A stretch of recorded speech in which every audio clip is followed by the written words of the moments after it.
जाति क्या है? जाति एक पहचान है। जैसे पहले समय पर मतलब मान लो ज़्यादा पुराना भी नहीं जाते हैं, आज से 200 साल पहला पुराना समय मान लेते हैं। तो उस समय पर क्या था कि ग्रामीण जीवन ज़्यादा था, शहरी जीवन तो बहुत ना के बराबर था। यानी कि जो भी मतलब गिने चुने बड़े शहर थे उनमें क्या था, इधर उधर के जो मतलब प्रवासी लोग जो थे, इधर उधर से आए हुए लोग थे, विदेशी लोग जिनको बोल सकते हैं, वो आकर के शहरों में बसे थे और वो अपनी संस्कृति, अपना व्यापार लेकर आए। और लोग जो हैं वो मतलब ग्रामीण क्षेत्र के ही लोग उनसे अपने स्वार्थ या अपने लालच या किसी भी वजह से अपने फ़ायदे के लिए उनसे जुड़े और उनके साथ रहने लगे। तो वो मतलब विस्तार होता चला गया शहरों का।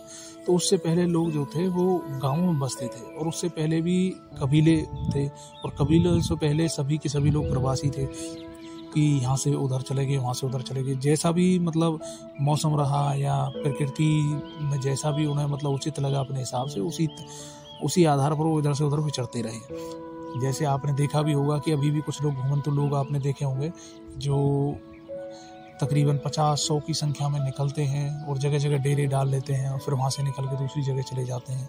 तो ऐसे मतलब सभी लोग पहले ज़्यादातर ऐसे ही रहते थे क्योंकि उनका वो परिवार होता था। 50-100-150 लोगों का जो था वो परिवार होता था कि जैसे एक कोई व्यक्ति है, उसके 5 या 10 बच्चे हो गए, फिर उनके बच्चे हो गए, फिर उनके बच्चे हो गए। इस तरीके से मतलब वो इकट्ठे रहते हुए वो घुमंतु लोग थे। फिर उसके बाद वो कबीलों में रहने लगे कि जैसे 100-150 हो गए और उनके कबीले मतलब एक जगह बसा लिए और लंबे समय तक वहीं बसे रहे। फिर उसके बाद वो गाँवों में परिवर्तित हो गए कि कुछ चीज़ें मतलब विज्ञान जो है, विज्ञान की चीज़ें उन्हें पता लगी या उन्हें बताई गई। फिर उसके आधार पर उन्हें एक सभ्यता दी गई और फिर वो सभ्यता के अनुसार जीने लगे।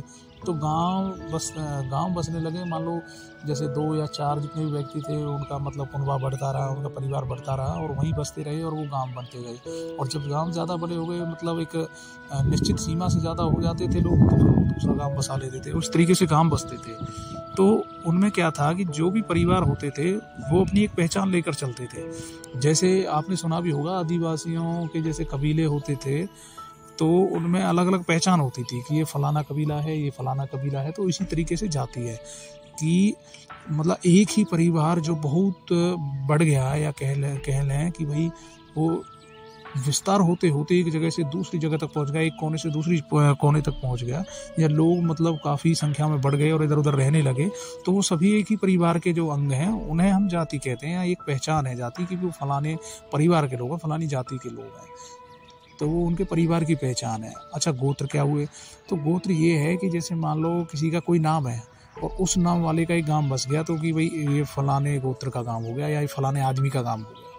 तो जो गोत्र जो है वो उनके एक व्यक्ति के आधार पर पहचान बना दी गई कि फलाने व्यक्ति के गांव बसे हुए हैं, यानी कि इस नाम का जो व्यक्ति है उसके इतने गांव बस गए, यानी कि इसका कुनबा इतना बड़ा हो गया, इधर उधर बस गया। तो यह जाति और गोत्र इस तरीके से आप इसे समझ सकते हैं। वाणी को विराम देते हैं। सही रहिए, अच्छे काम कीजिए, खुश रहिए और सदैव सत्य की ओर बढ़िए और झूठ को जितना हो सकता है उतना धीरे धीरे छोड़ने का प्रयास करिए और इससे दूरी बनाइए। जय हो।